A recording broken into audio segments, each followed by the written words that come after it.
Well, welcome. Thank you for joining us today for our Hangout event.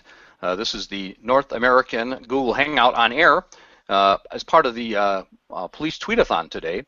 And our topic today is going to be improving police and community involvement and relations. And we have a great panel of guests today, so I will introduce those shortly.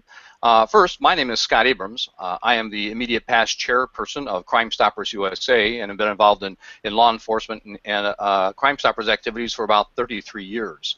We have a well-rounded group of individuals today, and let me just go around and introduce them to you, and I think they're going to make an introduction, and they're going to say a few words about who they are, where they're from, and their involvement in social media. So I'll go to Deputy Chief Hale first. He comes from the Dallas Police Department. Deputy Chief?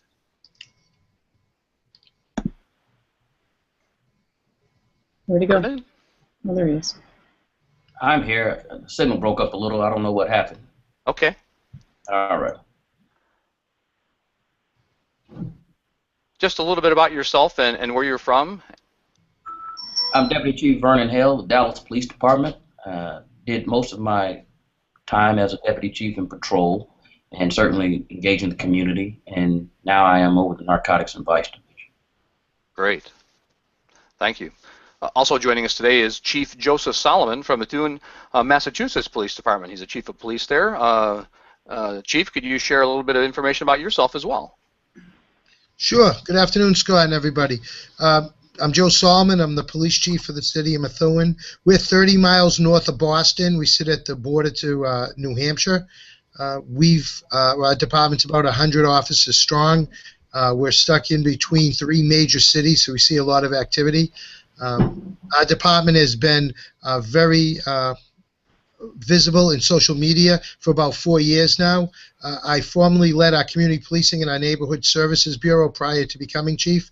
So we run everything from YouTube to blogs to Facebook and Twitter, and we found over the last 4 years it's the best communication we've ever had. And in several incidences of major floodings and large storms, we've been able to communicate with people and actually go out and rescue some people who are trapped based upon watching Twitter and Facebook feeds. So we're excited to be involved today. We're looking forward to reaching out to our community a little bit more, and thank you for the invitation to participate. Oh, thank you, Chief. Joining us from Eau Claire, Wisconsin, and you see we have Officer Kyle Roeder placed appropriately so you can see his nice little sign in the background there. Kyle, can you share a little bit about us and your area of expertise?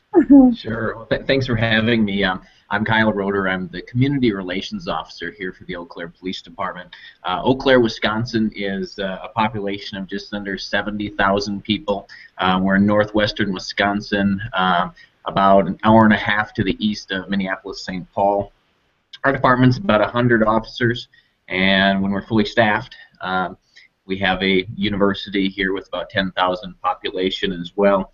I've been doing this job for about 3 years. I've been with the Eau Claire Police Department now for going on my 12th year. So just happy to be here and add what I can to this. Well, great. Thanks for being here, Kyle. Joining us from the Canadian side is Lauri McCann. She's with the Toronto Police Service.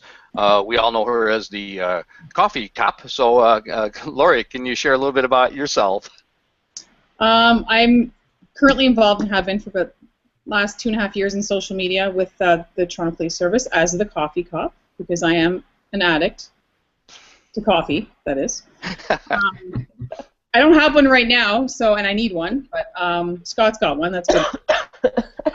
I've been with the Toronto Police Service for 17 years. Love my job, still love my job, and love what I'm doing. I've been engaging the community actively now, I'd say, for the last 2 years through social media. Well, great. Thanks, Lauri. Glad you could join us today. And we also have Paisley Ray. Paisley is a community member, and she's also a PR social media specialist, and she's with us to offer some of the sides of the community aspects. And she's also a coffee addict, and I don't think you've had your coffee yet either. So can you share a little bit about yourself as well, Paisley? I work as a social media consultant, not for law enforcement, but for advertising. But for the last couple of years, I've extensively been paying attention to policing issues in the city of Toronto. I'm also a member of a group called the Policing Literacy Initiative, which brought together young people from all over the city of Toronto, teaching them how to maneuver the bureaucracy involved around policing and understand how to engage in advocacy around policy issues. Sure. That's very important. So thank you for your participation today as well. Behind the scenes, and he's not on camera, is Scott Mills. He's sort of our Hangout coordinator today, and Scott is also with the Toronto Police Services and has been very involved in social media. There he is, social media throughout the world, and it's hard not to think about social media and police and not think about Scott Mills. So glad to have you here today, Scott. Thanks for everybody for being involved, and look forward to the dialogue. Well, we want to get right into our reason for being here today, and obviously we've heard about a lot of tension, a lot of stress and strife between law enforcement community, particularly here in the United States recently with some incidents in Ferguson and in Missouri and New York City. So we really want to help have a better understanding of how can law enforcement and communities work closer together. How can we reduce this strife and bring these groups closer together? So I'm gonna pose some questions to our esteemed panelists here and ask for their insight and what maybe they've been doing in their communities with regard to some of these questions to you. So let's start that if we could. If maybe someone could please share some of the recent activities maybe employed by your law enforcement agencies to improve community relations. Are there any proactive steps that you're taking that you've seen that are positive and have worked, whether that was with social media or otherwise? And Paisley, we'll have your comments from the community side as well in just a minute. Sure. Who would like to start? Scott, I will. Joe Solomon. Thank you. No problem, Scott. So we've had tradition for 12 years that we run an annual open house, brick and mortar. We invite everyone to the PD. We do it every October. And the last 2 years, we decided to include part of it as social media. And so we had screens around the station where people could come and tweet selfies of themselves at the PD. They could like Facebook, and they could engage with the officers. So as during the day we were engaging using a physical meeting for community outreach and melding it with the social media, and then we did some short videos and we put them out afterwards, and we received some great feedback for it, and a lot of people said they couldn't be there, appreciated all the posts that we made in the videos so that they got to share the open house without actually having to be there.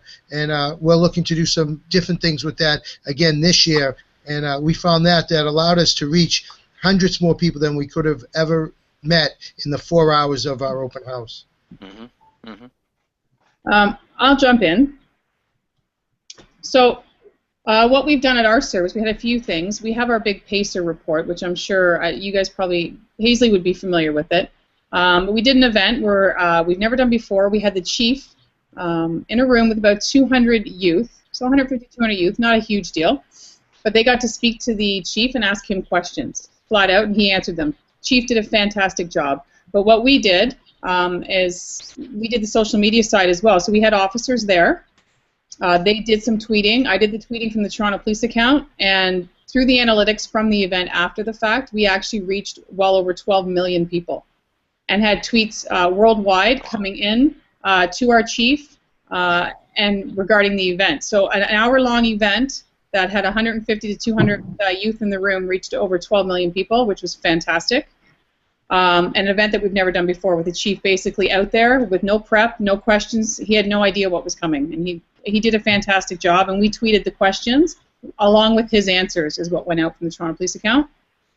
And another thing that we do as the Toronto Police Service, when we have any major event, either being Gay Pride, this year we added the Santa Claus Parade, we have Nuit Blanche, which is an all-night event. Any of our huge events that we have in the city, we put a social media team together, and I'm one of the ones that have done pretty much every event. I've missed one, I think, in a few years. And we go out and we tweet from the beat, basically.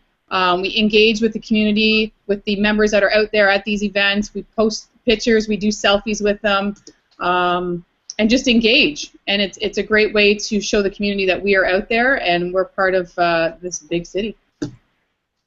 Great. Certainly in Dallas, we've had various initiatives. We've got Chief on the Beat, which I sometimes refer to as a health, safety, and job fair on steroids. But the chief of police comes out, council members come out, everybody comes out, and certainly for all of these things I'm going to talk about, social media is a daily part of our operations. Coffee with Cops, which is sponsored by North Texas McDonald's, and they give free coffee to all the citizens who come out and talk to us, and whether that be positive or negative, we answer their questions and help them with their concerns. Since August, obviously, we've had several town hall meetings to discuss tensions between police and community and how we can help bridge those gaps. Stuff the squad car, so we'll do back to school drives where we see which divisions can fill up the squad car with school supplies or at this time Christmas toys. And then we just began the infancy stage of the Police Community Support Coalition, which is going to take various stakeholders from throughout the community and the commerce and business community, the faith-based community, and everyone, and bring together and talk about policy and practice and get their input on better understanding what we do and also getting their input on what we can do better as a police force or police service, really. Mm-hmm. A lot of interaction with the community, it sounds like. Thank you. Yeah, certainly. You got to cast a wide net and get as many age groups and demographics as you can. And social media is a integral part of every single thing we do, every event, every community event, every public event. And so it's been awesome for us. Yeah, sounds like it. Kyle. I guess that leaves me. You know, I guess what I'd like to say is that I enjoy just listening and learning from other departments. We're fairly new in the game. We embrace Twitter. We have a YouTube page and a Google Plus page now. But really, Twitter is what we rely on, and we just try to get the engagement factor with the community. As we know, in law enforcement, there's investigations, there's intelligence gathering, there's all sorts of things we can do with social media. But I believe the most important thing is the engagement. So we like to get out and put as much information out as possible on events that we're doing throughout the community. When Lauri talks about a social media team in the Eau Claire Police Department, I am the team. I do all of our tweets. I handle that aspect. I handle all of our community relation events.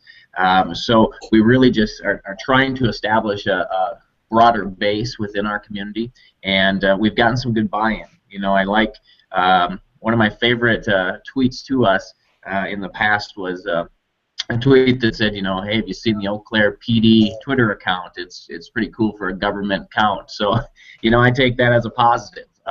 We're always trying to expand and looking for information, feedback from the community because we are a part of the community. You know, we're not a standalone entity. Thanks, Kyle. So, Paisley, you've heard some comments of what activities they're using in their community, and what things from a community perspective might be missing if you'd offer some comments from that perspective. Oh Lord, okay, all right, and this is the part of the conversation where everybody's like, ah, Paisley, no. All right. We need to hear it all, Paisley. Yeah. So all of those things are really good. I'm not saying, like, a multi-pronged approach to community relations is always important. But a lot of those things are pretty fluffy. You know, and unfortunately, there's a certain segment of the population that you'll be able to reach with those fluffy things. But then there's the huge, well, depending on where you are, but there's another section of the population that probably will never feel comfortable walking into a police station for a tour to talk and meet you because they're afraid, because their friends, their family members have had bad experiences with police. And so I feel like sometimes these outreach efforts stop with the fluffy, and we never really have those conversations that we really, really need to have, which I'm sure many of you are experiencing today. And it's much more difficult to talk about these kind of issues over Twitter, partly because of the character limit. There's really no room for nuance or subtlety, and you can't hear the other person's tone of voice. It's an atonal communications method. And so maybe somebody's not as angry as their tweet looks like, and so you might brush them off, assuming it's just like, oh, that's terrifying, and maybe if you were able to actually speak to them in a more I don't know, not Twitter environment, you might actually be able to get better feedback from them. But I know from like the activism that I do in Toronto, a lot of people are still really, really afraid of police, of talking to them, or they're hopeless. They just feel like, what's the point? You are going to continue to do all of these same awful things you have always done, so why should I bother? So we heard from Chief Hale, and they do something away from the police department. Does that help? Like the coffee at the McDonald's, and they offer free coffee if you come and just sort of have a little town hall meeting with the police. Is that breaking down a barrier that some citizens might see as defensive or helping out breaking down those defenses? I think being aware of the surroundings is really important. Like a McDonald's is fairly neutral territory, right? So in that regard, I think that's important. But it's still also taking into account, and I mean, we've had these problems around policing. Like Lauri mentioned briefly, the PACER report. That's the Police and Community Engagement Review, which is it's a 92-page long report with, I think, 31 recommendations for the elimination of racial bias in policing in Toronto, just for anybody who doesn't know that. Thank you. It's a good initiative, but it's addressing issues that have been around longer than I've been alive. So I think sometimes we also have to look at, like, we want results right now, and it's really hard to change something that big and so deeply ingrained when it took 100 years, 200 years to create the problem. It's not going to be solved in 1 or 2 coffee dates. But that being said, I don't want to discourage you from making that effort. I think it is important, but it's also good to look at this is a long game. I think, at least in my experience in looking at these things, I think it will probably take a generation or 2 for people to lose some of that fear if police continue in their commitment to making the changes, to address some of the systemic issues that are part of our society. So systemic racism being one of those ones that I'm sure everybody is hearing about right now with the events in the U.S. Well, we have to start somewhere. Yeah, exactly. Like it's a big thing, and it can be really overwhelming. Sure. But yeah, so there you go. Let's move a little to one of the questions that I thought about was, and it has to do with crime prevention programs in the community, and how do you work within your communities in offering these crime prevention programs, and has that stimulated community involvement, and has that improved your participation rates and your association with community members? Certainly, I'll step up. Again, with the variety of events that we used all over the city, and none of those events take place at the police headquarters, quite frankly. They go out to all 7 patrol divisions. Every division has their own themed events, for instance, so the chief on the beat. My last one, I had a battle of the bands, which were all youth bands. So I had 5 or 6 high school bands, youth, even young high school bands come out and participate. And what that did was that causes the parents to have to bring those young men and women there to perform. While we've got them there, you talk to them, you engage them, you take pictures with them. You also have all of the other fluff, as Ms. Ray said, with the SWAT teams and dive teams and all the equipment and toys and horses and all those things to get them there. But then once you get to them, you have to do something with it. And so I think that's where the engagement takes place. And so get the kids involved. Have youth crime watches, have those things so that you can get the parents out. Parents will, even when they fear police, will take their children to events that they're performing at. Great. And Scott, obviously the crime prevention neighborhood groups work well. We have many groups that we work with. One particular group that's in a center of our town where we have the majority of issues that we deal with, and that group has been strong since 1999, and we have monthly meetings. The officers are assigned. We run a basketball league, a handball league. During the summer, we're down there actually in the neighborhood. There's been several $100,000 put into a park, so it's in the neighborhood. And next door to the neighborhood, working in private-public partnership, we're able to build a homework center that's also doubles as a community center that has internal games and internal sports for during the winter times. One of the things I found, and I do agree with not some people won't come to the PD. What we found successful is in the summer, also on Fridays, we have recently got back to last summer putting our mountain bikes back out in the street. We were short-handed for a while. We were unable to do it. So every Friday, I would ride with one of the officers, and the idea of me riding was to get into a specific neighborhood and stop and see people and talk to. I was amazed how many people are home on a Friday and get through all our businesses. So we've done things like that. Also, we're a member of a lot of nonprofits in our city, and most recently in the past 14 months, we've come together with a coalition for prevention and treatment of substance abuse. We're having an extreme problem in our area of the state with opiate abuse, particularly heroin.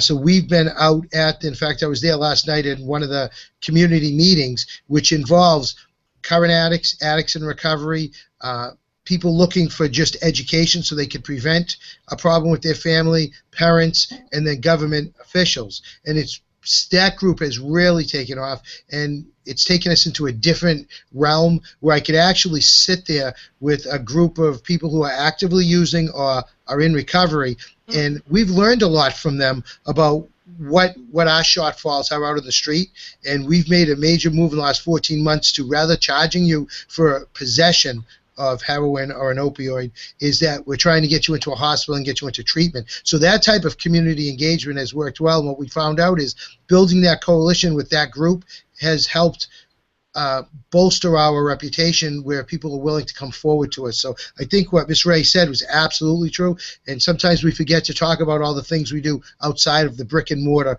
PD. But I think you need it all together, because there is a certain element that feels more comfortable coming to the PD, and they want to see that. So we look around the country all the time, and we just find out what other departments are doing, and we try to adapt that to our local department. Similar to what Kyle was saying before, they're starting to learn, and they learn a lot from others as well as they participate in activities such as this and in other ways. And Lauri or Kyle, you have any other ideas of what you're doing from a crime prevention program standpoint that's helping your participation rates in the community?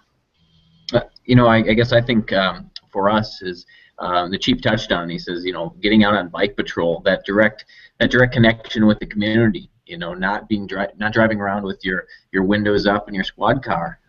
Unfortunately, days like today we have to in Wisconsin, or we are in Canada. But when we can get out on bikes, we can.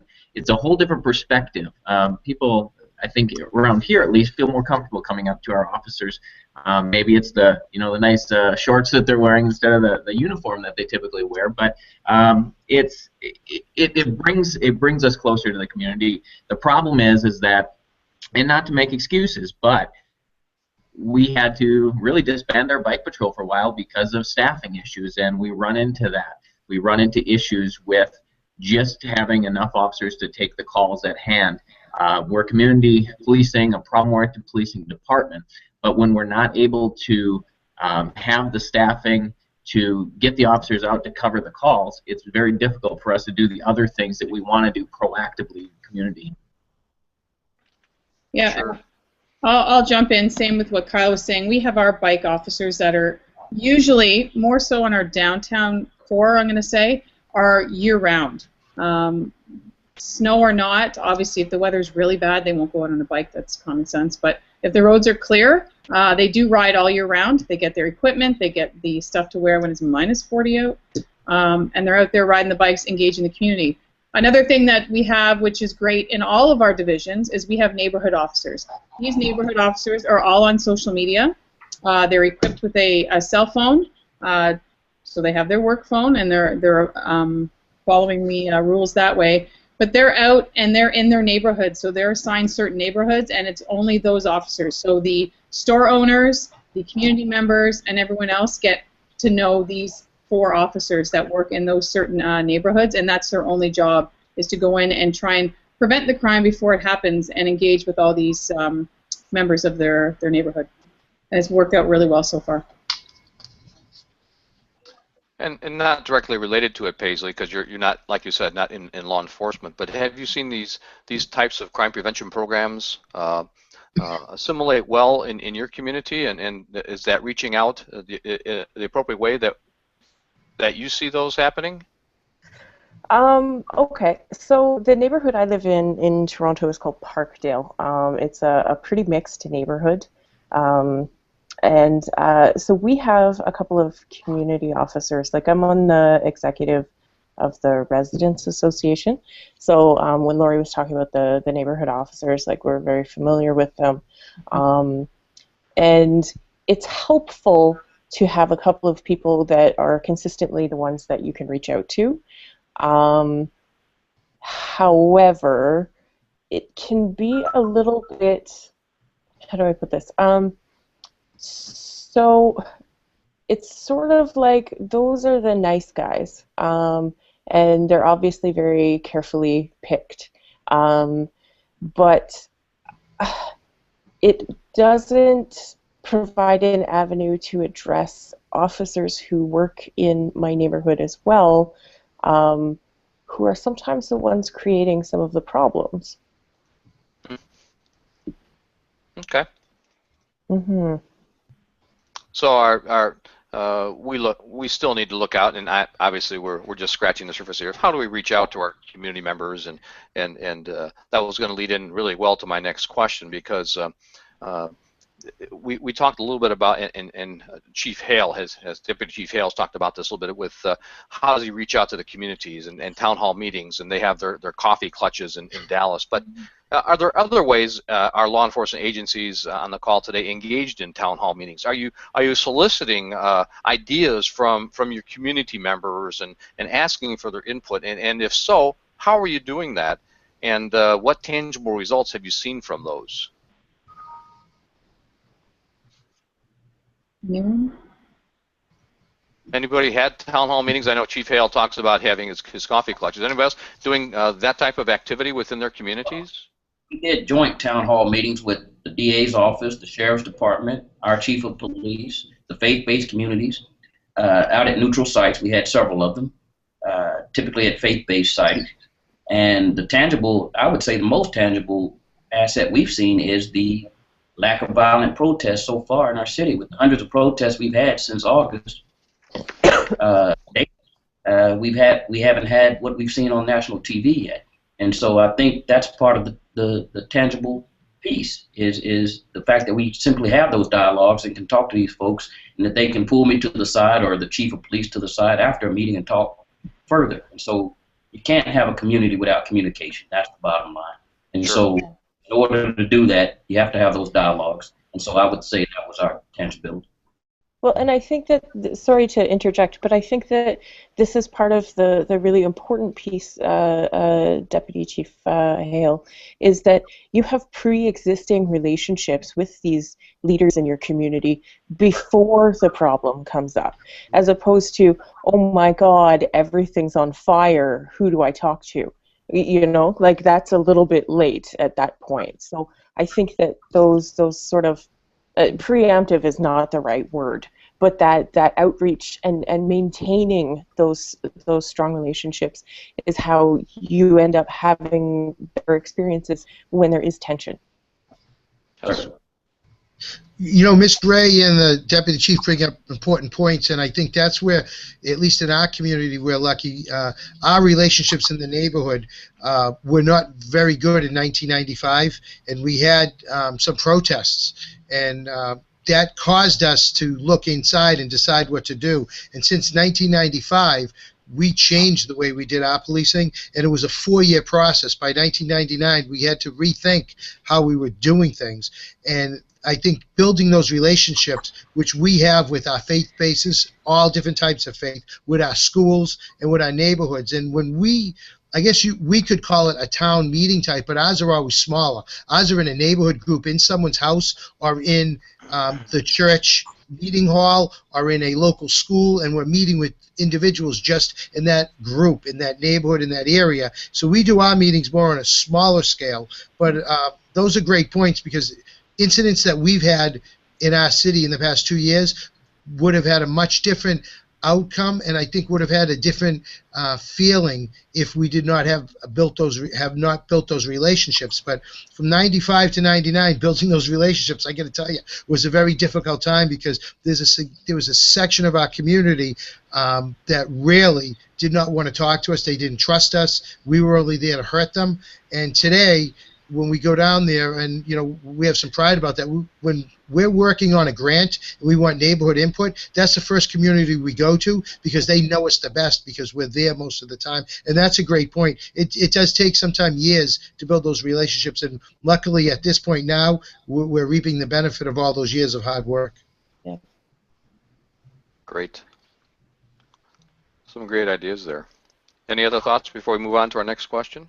Well, and certainly, as social media relates to those, we tweet, and Facebook and Nextdoor.com, all of those meetings, and to a limited basis, obviously, have folks the ability to tweet and send questions to us as well. And so I think that just further engages those people that can't make it to that meeting, or are afraid to show their face at that meeting, or whatever the case may be. But it's just continue to cast that net and get as many people as you can. Absolutely. Absolutely. Yeah. I want to second what the deputy was saying, because the same thing with our service for people, and I know Paisley's in Toronto as well, but we've come a very long way for dialogue, because we went from our primary response unit and our community response unit to taking that community response unit, and we built school resource officers for elementary and high schools, so those schools only have to deal with a certain few officers, not having to call the police all the time, and who do I speak to? We have these issues in our school. Some of our schools actually have officers in there. They have one officer Monday to Friday every day. So it's the same officer that goes to that school, spends the whole day there if it's one of our troubled schools. And then we've also built our neighborhood officers and doing the biking all year round. So I think we've come a long way as well. But dialogue and open communication, I think, is a huge thing with the police service, which we're still working on. As every other service is, trying to have open dialogue with community members, all community members. And I think social media has made a huge difference with that. So people, like the deputy said, that don't want to come see us face-to-face can talk to us through Twitter, through Facebook, through Instagram, whatever the case may be. I think it's made a huge difference in policing. I know we still have a long way to go, but it's certainly a great start. Sounds like it. Thank you, Lauri. Let's move to our next question, and this is going to probably stick in some people's minds, as this is some of the difficulties we face today, and if there's within your law enforcement agencies, have you encountered any significant events or issues that have come up during the past year, let's say, and what has worked in helping get rid of and mitigate that situation? If it was we've had the unfortunate situations in Ferguson and New York City, obviously firestorms around that, but maybe not to that level, but events that have occurred in your community that you may have thwarted or mitigated through the use of social media or other means.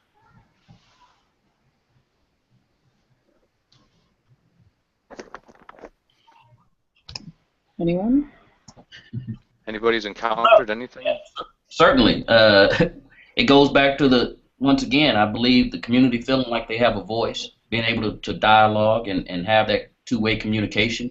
And so I'm hopeful that forums like this have contributed to those peaceful protests and the things that we have going on around the country right now.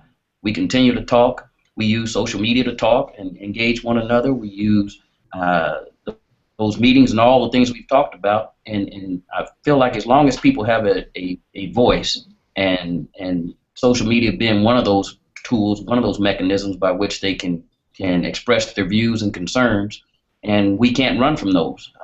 I try to answer whatever questions I can when people ask, but at the end of the day, it's really about being able to express their views, their concerns, without fear of repercussions. Let me. I guess I think. Oh, sorry. Go ahead. Go, Kyle. Yeah, I just think that at some point we have to realize that as police, we have a job to do. I know that's a kind of cliche, but we do. We're like every other occupation in that we get up in the morning and we put on whatever uniform we're required of our job, and we go out and we do what's expected of us. And it may sound tough to say that, but we can reach out as much as we want. And I feel that, maybe here in Eau Claire, we are insulated from a lot of what's going on nationally. But we reach out, and it has to be a two-way street. We can't have something that hits the national news one place in the country, a couple places in the country, even multiple places in the country, overshadow what happens on a daily basis to thousands of police officers. And, I think we focus on that because that's the next big thing. Social media gives us, as police departments, the opportunity to be the news, to broadcast the news. And it's not, I've heard, well, today, police tweet is propaganda. It's not propaganda. It's what we're doing. We're not making up this stuff to make us look good. This is what officers do every day. Unfortunately, the public doesn't see that because it's not newsworthy on that level. Social media allows us to put that information out there. And as we've gone through the Tweet-A-Thon so far, and it started yesterday when we started in Australia, New Zealand. It's gone now onwards through today, and here in the Central Time, it's almost 2 o'clock. There have been a lot of people out there voicing their concerns against law enforcement and some of the things that have taken place in our communities, and so those tweets come up, those communications come up to our law enforcement agencies on a regular basis now. So, but there's a lot of negativity involved in that, and so I wanted to focus a little time and maybe ask, and it's sort of it was a question that we had talked about prior to the start of this Hangout today, was how should we react or respond to negativity, or how have you responded to negativity? And I know Lauri and Paisley have some comments they'd like to make in this regard, but with that in mind, how do we respond, or should we respond at all? Can I jump in, Paisley, and then you can... Yeah, go for it. Okay. So I've been responding to people on Twitter. Yes, there's been a lot of negative comments. I think the best thing for police services, for police officers that are on social media, is to speak to these comments. Say what you can. Don't promise things you can't do. But I think not saying anything at all is about the worst thing anybody could do, because now you're leaving it open for them to come to their own conclusions, and it looks like we're hiding behind something. I've responded to comments the best way I know how, with what I can do as a single officer of 5,000 officers in a service. I can't speak for everybody. Do we have bad apples? Yes, of course we do. Every service has bad apples. Every job has bad apples. Oh, Lauri. I know, Paisley, you love me. We can only and I'm speaking as myself. I can't speak as the whole service, but yes, there is bad apples. Of course there is. We're not going to hide behind that. It's how we deal with that and how we let the public know. Do things go on that you don't hear about in the media? Are people being investigated? Are people being disciplined on a daily basis? 100% they are. But you don't hear about it, so people don't realize it's happening. But it does happen on a daily basis, and I'm sure the other services can vouch for that. We don't put everything on social media. Paisley? And okay, so I have the whole bad apples thing is a slight pet peeve of mine, because you know how the saying actually ends is one bad apple spoils the bunch, and that second part of that is the one that doesn't get addressed very often. But that rotten apple does impact how you function. So okay, I will get that out of the way. I think with regards to answering questions that are framed negatively, or comments that are, like, people are angry about injustice. They're angry about inequality. I don't think that's a bad thing to be angry about.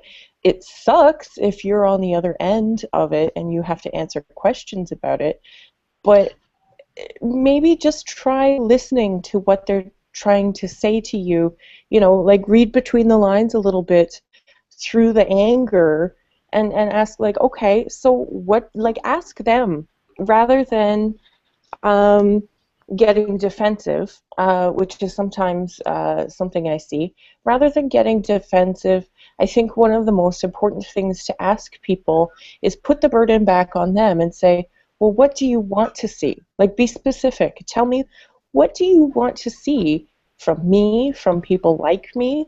What are you hoping for as an end result?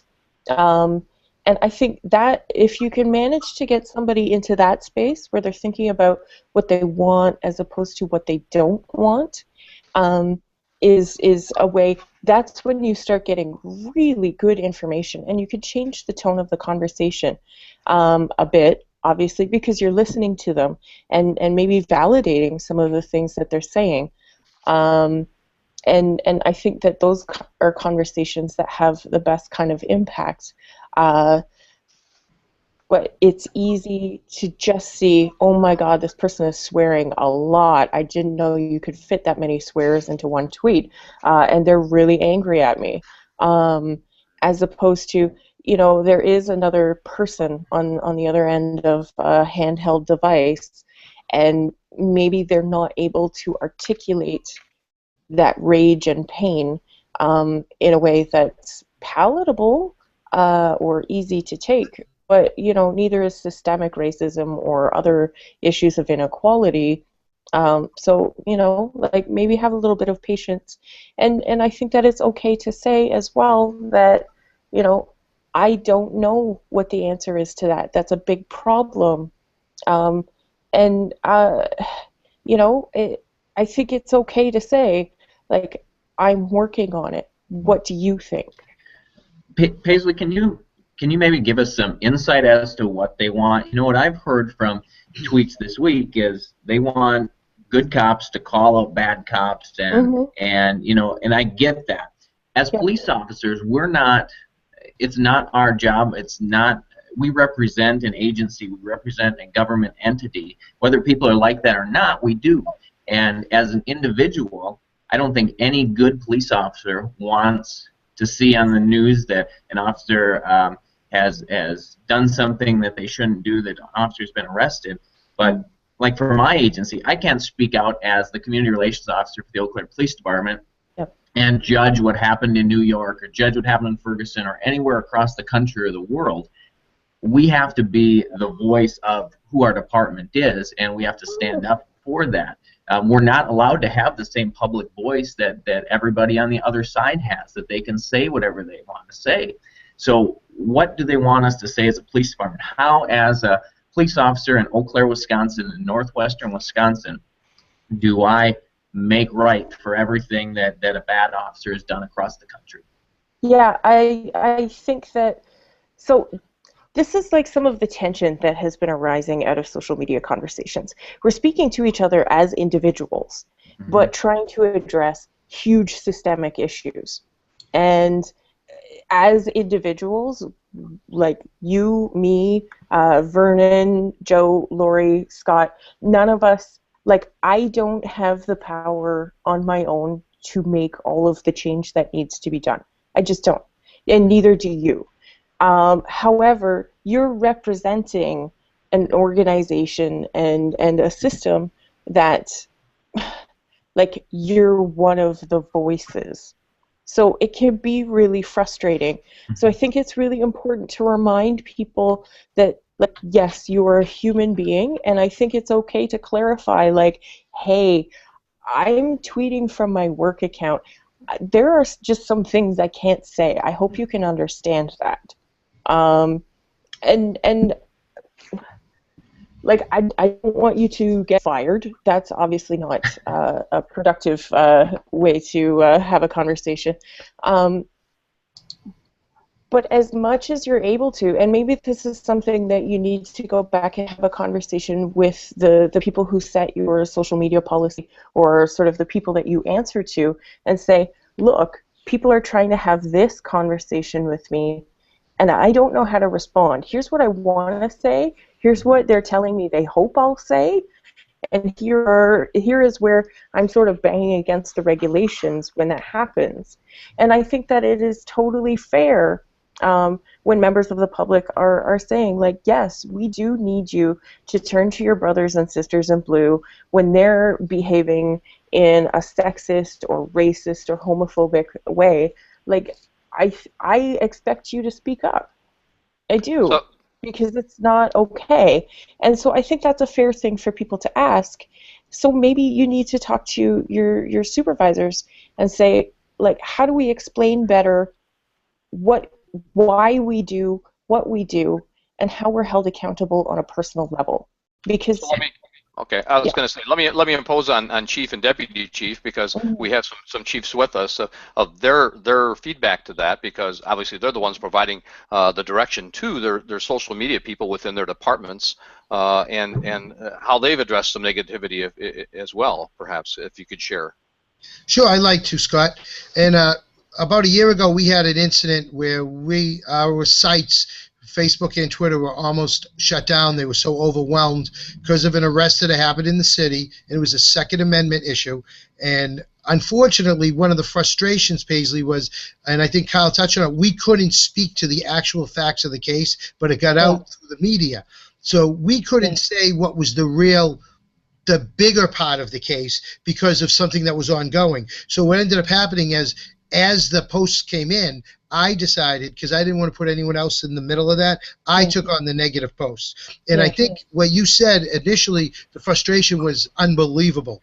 But what I found out was, as I started sending messages and then asked people to follow me so that I could direct message them, off the screen, I DM'd them. I say, hey, listen, here's some information, but I can't give you, this is all I can tell you. But sometimes what I explained to him was, I may actually agree with what you're saying philosophically and personally, but professionally we have to follow the law. And this was one of those cases where maybe we don't agree with the statute that we have in the state that is in reference to Second Amendment rights, but it was the law and it was an issue that was bigger than us. But what I actually found out is, when we get in between the lines, people were upset over the incident because it involved a specific weapon, but really what they're upset with was they thought their rights were being trampled and nobody would listen. And I found that direct messaging, even though literally I lost a week of my life trying to talk to people, and it can overtake everything, the direct messaging I found got me off the mainstream, because you didn't have 30 people trying to second guess what you said and had a real conversation. I ended up having a gentleman call my office who was the leader of this national organization. We talked for about an hour, and at the end he basically said, you're not the jerk I thought you were, and I fully understand what you guys are doing now. And I understand why you couldn't say it. So sometimes you do have to take the next step. But what I felt for an agency, I was a little worried, because we have 10% of our department actually tweets and Facebooks, and we have people set up on their accounts, because I thought that was important. But I didn't want them to be the brunt of it, and I didn't want them to do something and say something out of frustration that caused discipline. So I decided to take that brunt on, and I thank Lauri Stevens every single day, because I must have bothered her more than anyone in that week. And what I found was, as I started to engage and answer what I could answer, and I did use your line, I'm sorry I can't give you more information because of the ongoing case, but we found out from working with Lauri and really putting the message out correctly. Sometimes as cops we talk facts and we don't talk message, and Lauri helps me with that. People, the regular citizens, people, and people from all over the country were involved in this, actually started to come out and defend us. And I thought the message went really well from that point on. So I was glad that we had that opportunity to take a negative and really, show the best side of us. But it is hard. Thank you, Joe. Thank you, Joe. That's very helpful. The one item that I had heard and came through recently on an email from Scott Mills today was, when you have a negative comment, just don't try to sweep it under the carpet. Some people will say, well, I have the opportunity to just delete that message that's come through and delete it from the whole stream. Don't forget about print screen on your computer. People will keep that and save that and shove that back in your face. So as we just talked about, we need to address it. How do we respond to it? And respond to it in a proactive fashion instead of just trying to sweep it under the floor, under the carpet. Well, I think part of what I had mentioned earlier too. I will be wrapping up here soon, but I'd like to say two things. Oh. Go ahead, Vernon.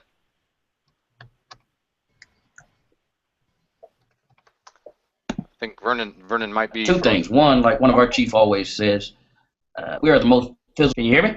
Yes. Continue. Okay. We are the most visible form of government in the United States of America. There's a bunch of cops out there, a bunch of departments all over this country. And so when people see us, they do see government, and we have to understand that we carry some of that weight. And as some of my community members would say, let's not get it twisted. We do have a lot to learn, and we've got to do better on our end as well. So we can't discount anyone's anger. We can't discount their feelings. And all we can do is continue to dialogue and hope that they'll understand some of the things we go through. We try to understand the things they go through, and we must all do better on both ends of this equation in order to build unity as we're trying to do here today. Thank you, Deputy Chief. Very good comments. Scott, can I jump in? You sure may. Okay. So just on the negative comments, obviously, because if anyone has been seeing some of the tweets that have been thrown at me today from community members abroad, mostly from the United States and Canada, I could have easily just swept those under the rug. I could have said nothing and said, I'm not responding to that. They don't like us, so let's leave it at that, but I didn't. And I put it out there, and I put out what I could and what I did know. I can only answer to what I know. And I think it had a very positive effect on some of the people I spoke with, because it is true what I'm saying to them. And I think if I had said nothing and just ignored them, it's only going to compound the problem and make it worse. I put my comments out there, and I was ready. It was either going to go one way or another, but it's who I am, and I think to make this work for all services and to bring police in a better light in light of what has occurred over the past couple of months globally, that we need to speak to the good and the bad. It's the only way we're going to ever get that connection closer with the people and the police. Absolutely. Well, we're just about at the end of our time, and we have covered a lot of ground today. Maybe I asked the right questions, maybe I didn't.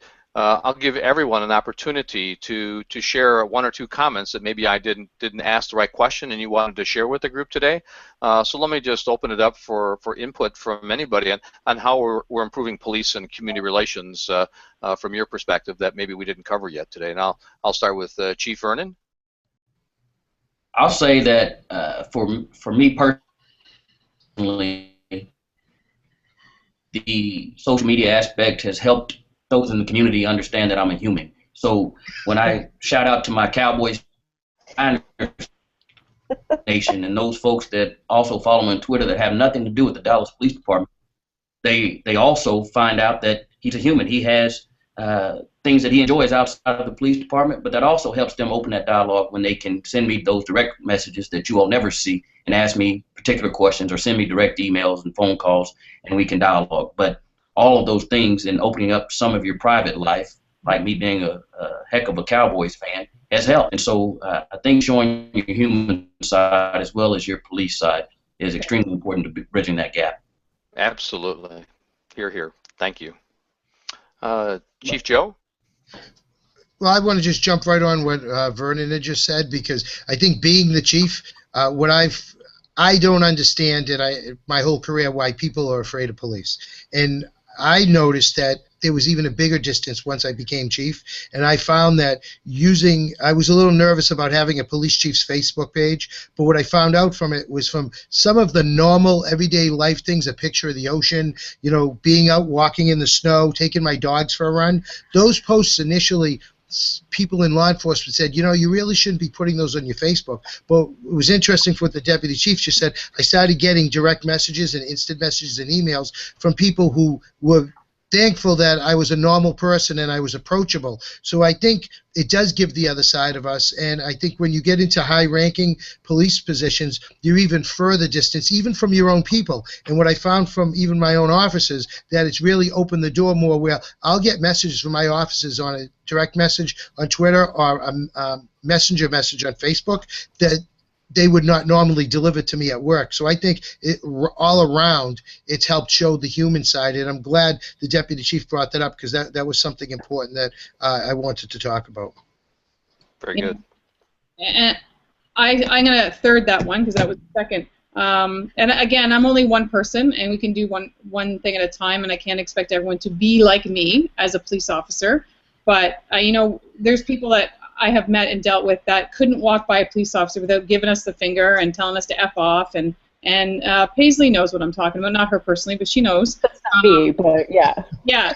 That, you know, it took a half an hour out of my day and some open dialogue on social media that this one person, we changed their life and their opinion of us to the point of getting hugs and wishing them have a great day. And I've met up with them for coffee. I took that time out of my day because that's all it takes is 30 minutes out of your day to let someone know, hey, I'm human, and so are you, and tell me why you hate us, and let's try and fix that. I don't expect every officer to do that with, you know, over, you know, millions of people in one city, but it's one person at a time that's going to make a huge difference for us as a service, in my opinion. Kyle? Yeah, absolutely. I mean, I think everybody's is right on there. You know, just a few points to follow up with that is, at least in this community, Eau Claire is a small community. It's a little bit smaller than Dallas, I think, right, Chief? You know, you have a few more than 65,000 people. So it's easier for us to be close-knit, but I look at that, you know, our kids go to school together, we go to the same churches, we go shopping at the same places, and frankly, if I wasn't wearing this uniform and I was out in public, the majority of the people that we're seemingly battling with or having disagreements with, we could sit down and chat with, and no one would know the difference. When we put on a uniform, we become a different person in the sense that the perception of us is different. It doesn't change who we are. We have to remember as a public, or I would encourage the public to understand that, you know, we have to look at the criminal justice system as a whole. The police don't make laws, so we don't have the front end of it. We are only allowed to enforce what has already been made by elected officials. And on the other side of that, we don't judge and determine the final outcomes. I don't know how many cases we have where we think that justice should be served and a judge doesn't do what we think should happen. We don't have that ability to force those outcomes. So, you know, I guess I would encourage people just to, you know, people are looking for us to have an open mind into the public. We are the public. And I want them to have an open mind as to what police do. Sometimes you don't understand, and it's difficult for us to always put that out there, why we do things the way we do, what our training is, why it's that way. And to follow up on just one last thing from one comment on Twitter, as I'm trying to do two things here, as I'm sure most of you are, is, you know, someone called for, and I appreciate this dialogue, someone called for, you know, all police officers being, going through psychological testing and things, and I'll just say here in Eau Claire, you know, we start with every hiring opportunity every couple months, 6 months or so. We don't have a large turnover, but we have, you know, 150 people applying. We whittle that down to the best of the best, hopefully.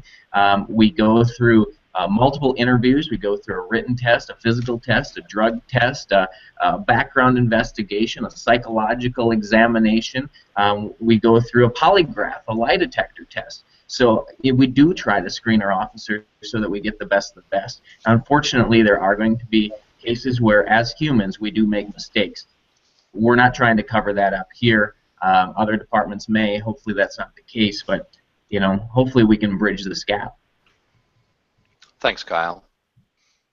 Paisley, you've heard a couple of comments from the law enforcement side. What final input would you have that maybe we missed today? I think I spoke a lot today. Yeah, I'm good with a lot of it. I think one of the things, and I tweeted this at Deputy Chief Hale, which, like, he was asking me, how would you want us to engage? And my response on Twitter was with empathy. Remember that you have a heart, which I think that's the simplest way I can reiterate everything I've said. Excellent. That's a good point. Well, we covered a lot of ground today. I'm going to try to summarize some of the notes that I had from our session today, and really, how do we become more involved with the community? How do we engage them? And I heard a number of things. One is just keep an open dialogue. We can't shut the door and not be involved in the community. We need to involve that community, so we need to keep that open dialogue. Along with that is being accessible. So we have the community knows they have the access, whoever that might be within your organization. Don't avoid the issue. We heard that a couple of times on the negativity side. Don't avoid it, attack it, but attack it in a way that is appropriate and within the legal means within your department. You want to engage that, keep the community engaged, however that is, whether it's coffee with the deputy chief or whomever at the McDonald's. Find your niche in your community that you can do that and keep up that engagement. As Paisley mentioned, some of these issues are generational. They aren't going to be solved today, but we need to start somewhere, and we need to start today. And so let's work on working together on how we can engage that solution going forward. And I heard also something that we forget sometimes. Police are humans too. We live in the community, Kyle. We go and shop in the same places. We go to the same churches and what have you. They are human too, so let's keep that in mind. And lastly, and we just heard that from Paisley, the empathy part of it. When we respond, we need to be empathetic as to the situation, understand the situation, and respond appropriately. So. Yes. I'd like to thank all the panelists again for your insightful input today. It's been a great session. Your participation has been very well received by me, and I think others that might be watching this later might find it the same way. Lauri, do you have something about an upcoming conference you want to share? Yes, and then Scott Mills wants to jump in as well. So we have a fantastic conference, for those of you that don't know, called SmileCon and Smile Conference. That's where Kyle and I met. And it's coming up this April 28th to 30th. It's a 3-day conference, and SMILE stands for Social Media in Law Enforcement. And we basically have officers from all over the world that come and speak on their niche and their specialty. It's a great tool for other officers to come to, and it's called, again, it's called SMILE Conference. It's in Phoenix, Arizona, and it's being hosted by Phoenix Police, April 28th to the 30th, 2015. Hope to see you guys there. And Scott has something else to add as well. Something short, Scott? Yeah, something very short here. As the producer of the Hangout sessions for Poll Tweet, we had 3 that were scheduled, and one was Australia, New Zealand, which occurred last night. So please check that out. We had Queensland Police Media Office, and we had Aaron Holloway from New Zealand. In a very good dialogue, and shortly thereafter, the Queensland Police had to jump right into action with, I believe they had a multiple homicide involving children right after that. So that's the gravity of the things that we deal with, and I just encourage you to go watch that. Our UK-based Hangout that we're going to have a discussion similar to this morning didn't happen, but the conversation generated from this particular Hangout has resulted in some interest from the UK, and so we are going to start up our another Hangout right after this with some guests from the United Kingdom, and we will tweet that link out where you can watch it, and if anybody would like to come in and contribute and join, if you can email us at POLTWT, that's the hashtag for this event, polltweet at connectedcops.net, we will send you the link to join the Hangout and have your say. Similar to what's happened here in North America between the community and the police. And I'd just like to close with one thing. I want to especially thank Paisley Ray for being on this Hangout, because it provided a perspective from the community and a dialogue with the police that was very, very important. And I personally want to thank you for being here, Paisley. And I want the world to know that Paisley and I met when I was behind the Toronto Police account on Twitter during the G20. And Paisley was tweeting very negatively towards the police, and I reached out to her and pretty much said, I'm sorry you feel this way, let's talk. And I am going to post something into the poll tweet right after this session. It's a blog post that happened from the Vancouver Smile Conference, and it was a person that's a police officer in charge of protests at The Hague in the Netherlands, at the World Court. And that person ended up standing side by side with Paisley, arm in arm, after their dialogue that occurred that day. And I've got pictures to prove it. It's on this blog. And they both had the same sentiment about what needed to be done for the success and safety and peace in our communities. And I find that to be one of the most powerful pieces of work that could ever happen. And you can actually watch what was said by Paisley on that blog because it was all live streamed. So I just wanted to say that, and I think that we can make a difference out there. I've seen a lot of police agencies and individual officers saying, why would I want to jump into poll tweet today because it's all so negative.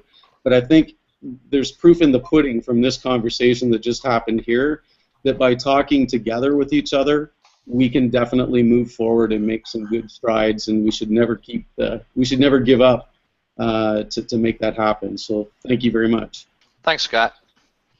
Well, lastly, I want to thank again Deputy Chief Vernon Hale, Chief Joseph Solomon, Media Relations Officer Kyle Roeder, Paisley Ray, and Lauri McCann for participating today and offering your insights. So thank you so very much.